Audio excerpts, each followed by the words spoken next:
Bonjour, Kinamagi and Ireland Edishnikas, and welcome to this just in time for spring break edition of our Week at a Glance, featuring week 31. We'll begin as always in our Google Classroom. This is accessible via the Chromebooks, and also if you download the Google Classroom app to your smartphone, students can have access to this using your @sagchipschool.net email address. If you use a different Google Mail account, it will not work. It must be your sagchipschool.net. Place to get to this one. There's my contact information. That's actually noteworthy this week because if you have questions over spring break with learning options, things to do, you can email me either here or at sagchip.org. You can send a message using Google Voice. Although please use your student name and your name when contacting me. If it's a password or email, I will probably prefer that you give me an email address to send it to, just because I don't like to send that kind of stuff to text messaging protect their online access. We have this week's a newsletter that'll be coming out in a moment, being sent home today on this Pajama Day Friday. We have April's breakfast and lunch menu, which was sent home yesterday on Thursday. An older newsletter. We have a parent video. This one is useful if you're considering sending your student to Mount Pleasant Middle School. A few of you have sent back your enrollment forms. Those will be sent on to the appropriate person. If you're planning or at least considering Mount Pleasant Middle School, check out the video, fill out the paperwork. You can always change your mind later. The paperwork includes a K-12 document. That document works no matter which local school you choose to send your student to and allows for your student to see the K-12 staff, that's tutors and advocates in the various buildings. A tool that whether your student uses it frequently or not, it's always good to have it available to you. When we get into the newsletter, there is one piece we're talking about today, a class Padlet.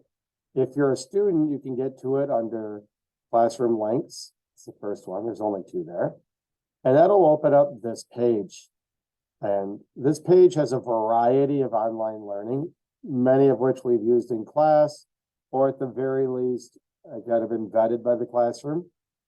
ST Math is one we use quite often, Khan Academy occasionally. Students are very used to using Prodigy. You get some other opportunities in game-like stuff. Reading A to Z, students can get in their reading room, read and answer questions as they will. Not a bad thing to do.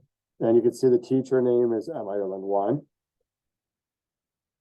That's the ones you're most likely to use. You see the tribal library web page there. So geography-based questions, that's not a bad thing to get into. Code.org might be worth some of your students' time over break. Typing.com, kids really enjoy Nitro Type. We also have Ojibwe Learning, and then for those who want to do more of a game format, we have Room Recess. We're studying language, Duolingo. If there is a password to anything that students need, please send me an email. I am more than happy to look that up and send it back. I will be working a little bit over spring break, but otherwise I should be mostly accessible. If you send me an email at 2 a.m., I may not be accessible for a few hours after that, but by and large, I will respond to any questions you have as soon as I get them. Now let's go into our newsletter. And you can see a mention of in the parent corner about the video that we just pointed out in the Google Classroom. I may actually try to copy this URL to YouTube into the email when I send it so that you can click on it there. I did highlight, please return these documents as quickly as possible. It doesn't have a factor into whether your student can get into the school. but the sooner the better, in case there's any kind of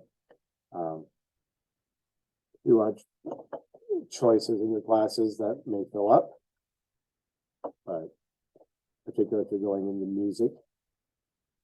We also have a scheduling note. Obviously, next week is spring break. If you're traveling, please be very safe.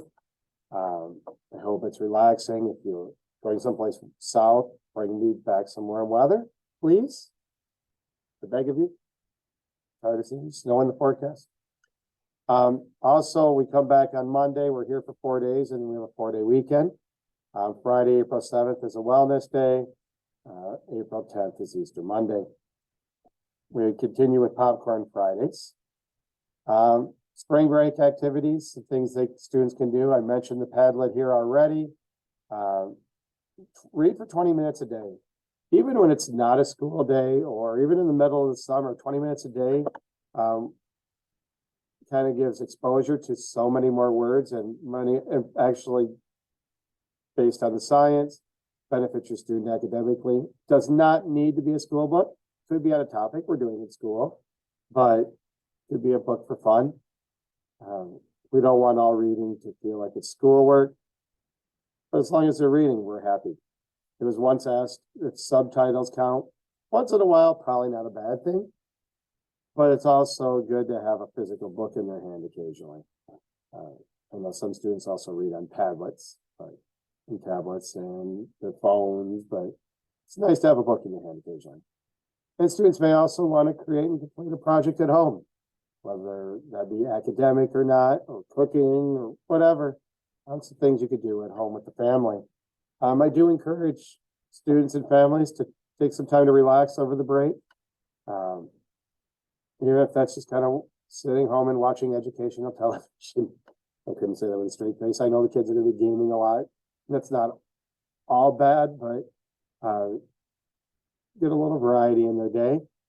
And of course, you know that 3 days from now, you're going to hear, I'm bored. If your family is like mine, those are some things you could offer up. A little bit of what we're going to get into in the fourth quarter. We'll be moving into a unit of measurement. We'll study American Revolution. And then you see our language corner, awesome temporal or time words. Finally, our week at a glance, which starts on April 3rd. You see it's a 4-day week. We're covering the Great Wall of China and the United Nations. We're moving to doing a research paper with biographies, some grammar, language practice, unit there. Math review and enrichment, I kind of went backwards this year's fourth quarter, doing a spiral assessment that covers a lot of our standards, a few of which haven't really been touched on yet. But I want to see where students are so I can make sure that I'm plugging the right holes for them and making sure that they are going off to middle school next year in a way that is to their advantage. And we don't want them to spend a whole lot of time having to review when they get there. That just increases stress.